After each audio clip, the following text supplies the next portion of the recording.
Hi, welcome to today's video. My name is Paul. So this week I'm going to take a look at abstraction and introducing some abstraction into art and talk about some of the artists who used it in the early days.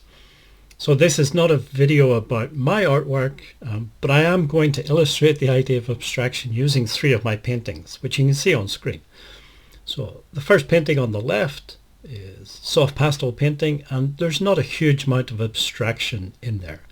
The middle one is introducing a lot more abstraction, and then the one on the right is getting very abstract. So the point I wanted to make with these three paintings, these three examples, was abstraction is not a binary thing. It's not this is abstract art and that isn't. It's something that you can introduce different amounts of abstraction into your artwork. Of course, not everybody likes abstraction. Some people can be quite hostile towards it. On screen you can see three examples of actual newspaper quotes, articles in newspapers from the past. The first one, abstract art, a product of the untalented, sold by the unprincipled to the utterly bewildered. Or short and sweet, abstract art is a waste of time. And even more negative, your painting is like the dirty rag a real painter wipes his brushes on. So somebody who's obviously not a fan of abstract art. If you're going to paint and you're going to use abstraction, you will come across some of this negativity. That's just the way it is. Some of the early artists to use abstraction, and if you take abstraction and you push it and keep pushing it and adding more and more abstraction, you start to move away from representational art. So, and maybe the three examples at the beginning showed that it started off looking like a landscape. The middle one is still sort of a landscape, and the one on the right was much more, it's less obvious that it's a landscape. And if you keep pushing that, if you keep adding more abstraction, you end up with artwork that is non-representational. It no longer looks like a landscape or a portrait or a bowl of fruit. It starts to look more maybe geometrical or non-representational shapes. And an artist who did this in the early days is this guy, Piet Mondrian. And you can see an example of the type of artwork that he produced on the right of the screen. Another artist associated in the early days with this non-representational abstract art was Kandinsky. Again, you can see an example of the type of thing that he was doing. And if you read a lot of art history, those two names come up again and again as the sort of the artists who really got this idea of non-representational abstract art. They were the ones who got it up and going. They sort of got it up off the ground. And that's true to an extent, but there was another artist who was doing this type of thing even before these two men. Her name was Hilma af Klint. She was a Swedish artist. And you can see an example of some of her artwork on the right. And she was doing this sort of abstract, as I say, abstract, non-representational art before either Mondrian or Kandinsky or anybody else was doing it.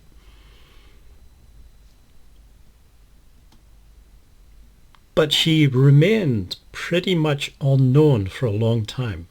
So if you go into Google Trends to be exact, and you type in a search term, it will show you a graph of the volume of searches for that search term over time. So if you type in Hilma af Klint artist, you can see in the early days of Google, remember Google only goes back to 2004, 2005, something like that. But in those early days, for the first maybe 10 years, there was very few people looking up Hilma af Klint.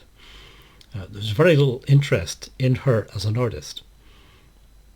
It was really 2013, February 2013 to be exact. I have no idea why, but on that particular month, there was a spike in interest in this artist. It died off a little bit for the next couple of years, but then it's been rising steadily some peaks and troughs and things, but it's been rising steadily, an upward trend ever since sort of 2015-ish, 2016 maybe. So there is growing interest in Hilma af Klint and her artwork, which is good. It's always good to see an artist getting some recognition, even if it is 100 years after they were alive. In the early days, Hilma af Klint's art did not look abstract, and it was quite mainstream, quite traditional sort of art. She started off doing a lot of watercolor botanical paintings, for example the one on the left. She also did some watercolor landscapes, top right, and some oil landscapes, bottom right. People, when they go and look her up on Google, they're not looking up this sort of artwork. This is not why she became famous or people developed an interest. In general, most of them don't really care about this style of art that she did. And that's another thing about adding in abstraction. It can make, your artwork a bit more memorable to some people anyway. Although I said a lot of people hate abstract art, that is true, but there's also a lot of people who love it. And they're looking up Hilma af Klint on Google specifically because of her abstract art. They're not looking up this sort of stuff. And this is some examples of the larger paintings that she did. As I say, she was very unknown for a long time, and the exact reasons, they're complicated. Some people say it's because she was a woman and therefore she was overlooked compared to, say, Mondrian and Kandinsky and others who were male artists. And there may be some truth in that, but there's also other factors. Hilma af Klint herself, in her will, she wrote a clause in her will that said that she did not want her artwork displayed or exhibited for at least 20 years after her death. She felt, I guess, that maybe people were not ready for her art style, this sort of non-representational abstract art. And there's some truth in that, probably. But anyway, if you're interested at all in abstraction and using abstraction in art, I would definitely go and read about this artist. She's very interesting. Her paintings are not just random geometric, brightly colored shapes. They all have a meaning. She was very much into spiritualism and religion, and all of these paintings, they have a meaning to her. She felt that she was guided by someone or something in the spirit world.